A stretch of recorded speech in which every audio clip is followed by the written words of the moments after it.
Hello students. आज का हमारा टॉपिक है बस स्ट्रक्चर। हमने अपने लास्ट लेक्चर में देखा था कि एक बस क्या होती है और इसका इस्तेमाल हम क्यों करते हैं। आज हम बस के स्ट्रक्चर को डिस्कस करेंगे।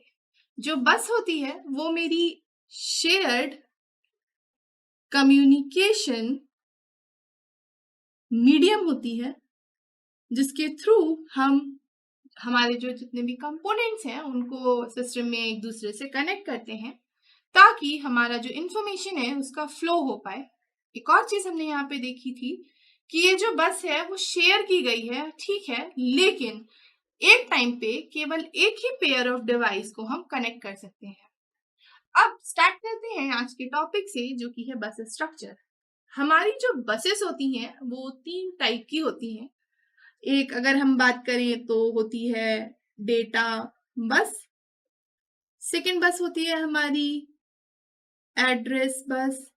और हमारे पास जो थर्ड टाइप की बस है उसको हम बोलते हैं कंट्रोल बस। तो हमारे पास बेसिकली ये तीन टाइप की बस है। एक बार इससे हमारा जो भी डिवाइसेस हैं कैसे कनेक्ट होते हैं वो देख लेते हैं। ये तीनों डिवाइस से कैसे कनेक्शन होता है इन बसेस का डिवाइसेस के साथ। चलिए, तो हमारे जो कंपोनेंट्स या डिवाइसेस हैं जो कि आपस में एक दूसरे से कनेक्टेड होंगे वो कैसे होंगे, तो इन्हीं बस के थ्रू होंगे। सबसे पहले हम एक डिवाइस ले लेते हैं सीपीयू। फिर चलिए हम कनेक्ट करवाते हैं मेमोरी को, और एक इंटरकनेक्शन हम दे देंगे इसमें किसका, इनपुट आउटपुट डिवाइसेस का। तो यहाँ हमने लिखा इनपुट या हमारे जो भी आउटपुट है उसको। ओके, अब यहाँ पे हमारी data bus, address and control bus का इस्तेमाल करके हम क्या करेंगे, कम्युनिकेशन स्टैब्लिश करवाएंगे। तो चलिए हम बना लेते हैं हमारी तीन बसेस। ये हो गई मेरी डेटा बस। ये क्या है और क्यों इस्तेमाल होती है ये सब हम अभी डिटेल में डिस्कस करने वाले हैं। फिलहाल एक डायग्राम से समझ लेते हैं पहले।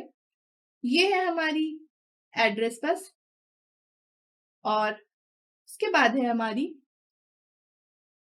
Control bus. चलिए हर एक कंपोनेंट को कनेक्ट कर लेते हैं हमारी इन बसेस से। ठीक है, ये हमारा हो गया मेमोरी का कनेक्शन और ये हो गया हमारा इनपुट आउटपुट डिवाइसेस के साथ इसका कनेक्शन। अब अगर इनमें से किसी भी डिवाइस को कम्युनिकेट करना है आपस में एक दूसरे से, कुछ डेटा कुछ सिग्नल्स को सेंड या रिसीव करना है, तो वो सब किसके थ्रू होगा, इस शेयर्ड कम्युनिकेशन पाथ के थ्रू होगा, जिसको कि हम बस कह रहे हैं। एक और चीज थोड़ा ध्यान में रखिएगा कि एक ऐसी बस जिसमें ये address line, data line and control line तीनों होती हैं, तो उसको हम बोलते हैं सिस्टम बस। मतलब अगर हम कुछ इस तरीके से बात करें, इंटरनल कंपोनेंट्स मान लीजिए हमें कनेक्ट करने हैं तो वो हमारे होंगे सिस्टम बस के थ्रू। तो ये पूरी हो गई मेरी सिस्टम बस। इस सिस्टम बस में data bus, address bus and control bus ये तीनों हैं। चलिए स्टार्ट करते हैं हमारी सबसे पहली टाइप की बस से, जो कि है डेटा बस। हम देखेंगे कि एक डेटा बस क्या होती है और इसकी विड्थ क्या होती है, ये क्या कैरी करती है, डिटेल में डिस्कस करते हैं। स्टार्ट कर रहे हैं हम डेटा बस से। थोड़ा नाम से ही क्या आपको समझ में आ रहा है, डेटा बस आ रहा है। डेटा बस जो होती है वो क्या करती है, डेटा का ट्रांसमिशन करती है। अब हमने पहले भी देखा था कि जो डेटा है कंप्यूटर में उसको हम क्या बोलते हैं, वो बिट्स के फॉर्म में होता है। हम जो भी चीजें लिखते हैं वो कन्वर्ट होती हैं, क्योंकि ये कंप्यूटर केवल डिजिटल सिग्नल्स को समझेगा, तो हमारा कन्वर्जन होगा बेसिकली वो बिट्स के फॉर्मेट में होता है, लो लेवल लैंग्वेज जो होती है। तो यहाँ हमारा डेटा बस जो है वो डेटा का ट्रांसमिशन करने के काम में आएगी। कंप्यूटर, जितने भी कंप्यूटर सिस्टम में कंपोनेंट्स हैं वहां पे डेटा और सिग्नल्स का या हमारा जो भी इंस्ट्रक्शन है वो आपस में एक दूसरे के साथ ट्रांसमिट किए जाएंगे। ये जो डेटा बस होती है ये होती है बाई डायरेक्शनल। बाई डायरेक्शनल का मतलब है डेटा को ये और ये मतलब दोनों डायरेक्शन इसमें हो सकते हैं। डेटा को सेंड भी किया जा सकता है इसके थ्रू और डेटा को इसके थ्रू रिसीव भी किया जा सकता है। जो भी इंफॉर्मेशन है उसको, डेटा मतलब बिट्स, बिट्स सेंड भी होती हैं और बिट्स को रिसीव भी किया जाता है। लेकिन यहाँ पर केवल एक टाइम पर एक ही बिट भेजी जाती है एक लाइन में।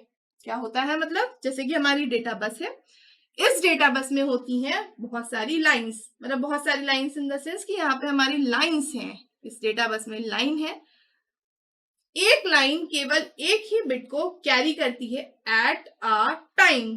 यहाँ पे मान लीजिए हमारी ये 4 लाइंस हैं, तो ये जो 4 लाइन है, अगर मैं एक लाइन की बात कर रही हूं तो एक लाइन पर केवल एक ही बिट जो है वो कैरी की जाएगी और सेंड या फिर रिसीव की जाएगी among a pair of device. अब जितनी विथ होगी, हम क्या बोलेंगे, उतना ही ज्यादा डेटा ट्रांसफर हो रहा है। मतलब वाइडर बस with will transfer more data. मतलब number of lines in data bus determines how many bits can be transferred parallelly। ठीक है, ये मेरी एक डेटा बस है, इसमें जितनी नंबर ऑफ लाइंस होंगी, हम हर में एक बिट जो है वो ट्रांसमिट कर सकते हैं। तो जितनी ज्यादा लाइंस होंगी डेटा बस में, उतना ही ज्यादा डेटा वो कैरी कर लेंगी।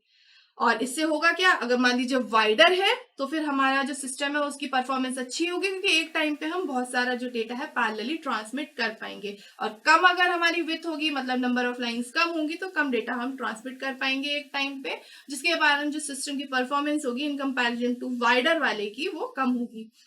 चलिए अब बात करते हैं हमारी सेकेंड टाइप की बस, दैट इज एड्रेस बस। तो एड्रेस बस को थोड़ा सा डिटेल में डिस्कस करते हैं। जैसा कि नाम से ही समझ में आ रहा है, एड्रेस बस क्या कैरी करेगी, तो यहाँ पे होंगे हमारे एड्रेसेस। इस बस में हम एड्रेसेस की बात करने वाले हैं। एक जो एड्रेस बस होती है वो हमारा कनेक्ट करती है सीपीयू को मेन मेमोरी के साथ या फिर मेमोरी के साथ। तो हमारा सीपीयू जो है, अगर हमें उसको कनेक्ट करवाना है मेमोरी से या मेन मेमोरी से, तो वो किसके थ्रू होता है, इस एड्रेस बस के थ्रू किया जाता है। जैसा कि नाम से समझ में आ रहा है, ये जो एड्रेस बस होती है ये क्या बताती है, ये बताती है एड्रेस लोकेशन को। मतलब डेटा किस लोकेशन पे स्टोर करना है या फिर डेटा किस लोकेशन से उठाना है, ताकि उस पर रीडिंग या राइटिंग परफॉर्म हो पाए। मैंने क्या बोला, मतलब ये एड्रेस लोकेशन बताएगी। क्या एड्रेस लोकेशन बताएगी, ये बताएगी उस मेमोरी लोकेशन की एड्रेस जहां पे हमें कोई डेटा राइट करना होगा, या हमें उस एड्रेस लोकेशन को बताएगी जहां से हमें डेटा को रीड करवाना होगा। तो ये हो गई हमारी एड्रेस बस। अब हम बात करते हैं कि कंट्रोल बस क्या है। तो कंट्रोल बस एक्चुअली ट्रांसफर करवाती है कंट्रोल एंड टाइमिंग सिग्नल को। ये ट्रांसमिट करवाने के काम में आती है कंट्रोल एंड टाइमिंग सिग्नल्स को। अब ये कंट्रोल एंड टाइमिंग सिग्नल्स क्या होते हैं, थोड़ा सा समझेंगे, बट फिलहाल एक चीज और समझ लीजिए कि जैसे डेटा बस हमारी बाई डायरेक्शनल थी, हमारी जो कंट्रोल बस होती है वो भी बाई डायरेक्शनल होती है। इसका मतलब है अगर हमने दो डिवाइसेस को कनेक्ट किया है control and timing signals generate करने के लिए, सिंक्रोनाइज करने के लिए उनको, तो वो दोनों तरफ से डेटा, हमारा जो भी सिग्नल्स हैं, वो एक डिवाइस दूसरे डिवाइस को भेज सकता है। सिमिलरली जो दूसरा डिवाइस है वो फर्स्ट डिवाइस को भी भेज सकता है। तो ये बाई डायरेक्शनल बस होती है। चलिए डिस्कस करते हैं कि ये कंट्रोल सिग्नल्स क्या होते हैं। तो ये जो कंट्रोल सिग्नल्स होते हैं ये बताते हैं कि क्या ऑपरेशन परफॉर्म करना है। ठीक है, तो ये ऑपरेशंस बताएंगे। कंट्रोल सिग्नल का काम होता है ऑपरेशंस बताना कि हमें क्या ऑपरेशन परफॉर्म करना है। और अगर हम बात करते हैं टाइमिंग सिग्नल की, तो टाइमिंग सिग्नल सिंक्रोनाइजेशन के लिए काम में आते हैं। तो ये करवाते हैं सिंक्रोनाइजेशन मेमोरी और इनपुट आउटपुट ऑपरेशंस का विथ सीपीयू क्लॉक। और सिंक्रोनाइजेशन बहुत ही जरूरी होता है कंप्यूटर सिस्टम में, ताकि हमारा जो भी रिजल्ट है वो इफिशिएंटली और करेक्ट जनरेट हो। तो मैंने दो सिग्नल्स आपको पता है, बहुत ध्यान से सुनिए। कंट्रोल सिग्नल ऑपरेशन बताएगा और टाइमिंग सिग्नल जो है वो सिंक्रोनाइज करेगा मेमोरी इनपुट आउटपुट ऑपरेशन को सीपीयू क्लॉक के साथ। अब बात करते हैं कि ये जो कंट्रोल सिग्नल होता है, जो हमारी कंट्रोल बस में होता है, वो क्या क्या होते हैं, तो एक एक करके समझ लेते हैं। तो control signals that are hold by this control bus are, सबसे पहला है मेमोरी रीड, उसके बाद हमारा आता है मेमोरी राइट, नेक्स्ट है हमारा इनपुट आउटपुट रीड, और जो फोर्थ सिग्नल एक कंट्रोल बस होल्ड करती है वो होता है इनपुट आउटपुट राइट। चलिए स्टार्ट करते हैं। इसके अलावा भी और बहुत सारे सिग्नल्स होते हैं, वो थोड़ा सा देर से समझते हैं, पर फिलहाल एक एक करके इनको समझ लेते हैं। सबसे पहला है मेमोरी रीड। ये कंट्रोल सिग्नल डेटा को मेमोरी डेटा रजिस्टर से ट्रांसफर करवाता है या फिर प्लेस करता है डेटा बस में। ये कौन सा रजिस्टर है?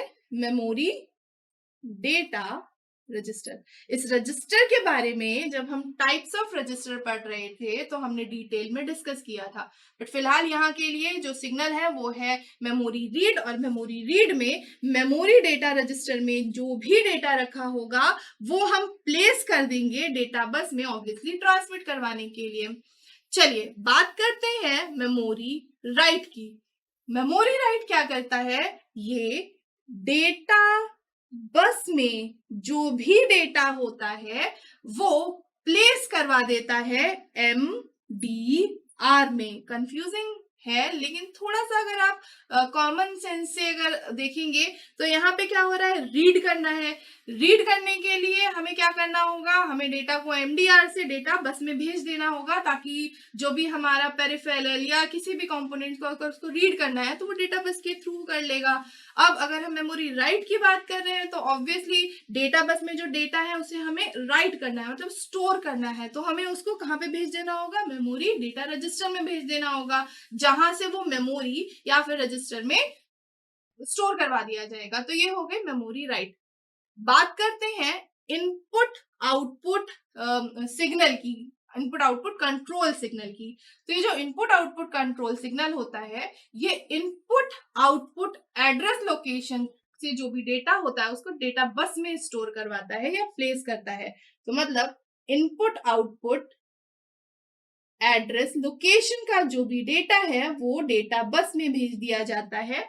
और अब लास्ट बचा हमारा इनपुट आउटपुट राइट। और इनपुट आउटपुट राइट में जो भी डेटा होता है वो डेटा बस से प्लेस कर दिया जाता है इनपुट आउटपुट एड्रेस लोकेशन में।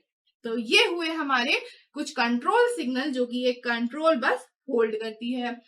इसके अलावा भी और बहुत सारे सिग्नल्स होते हैं जिसको ये कंट्रोल बस होल्ड करती है, जिसमें से कि कुछ हमारे हैं इंटरप्ट।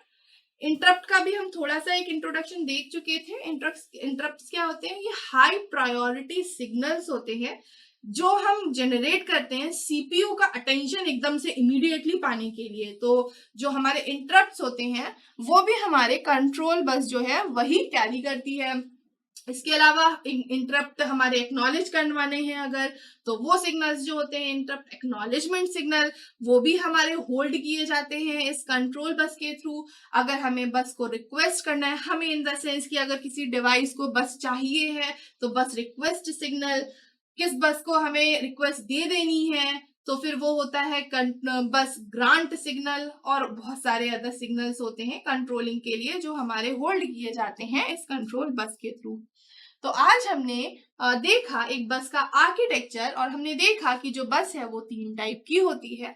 हर एक बस का एक डेडिकेटेड पर्पस होता है, एक ऑपरेशन होता है, एक काम होता है। कंबाइंडली इस बस को हम सिस्टम बस बोलते हैं। मतलब इंटरनल कंपोनेंट्स को अगर आपस में कनेक्ट करना है तो सिस्टम बस के थ्रू कर सकते हैं। और हमने एक एक बस का डिटेल डिस्कशन किया। चलिए अब नेक्स्ट लेक्चर में हम बात करेंगे सिंक्रोनस एंड असिंक्रोनस बस के बारे में।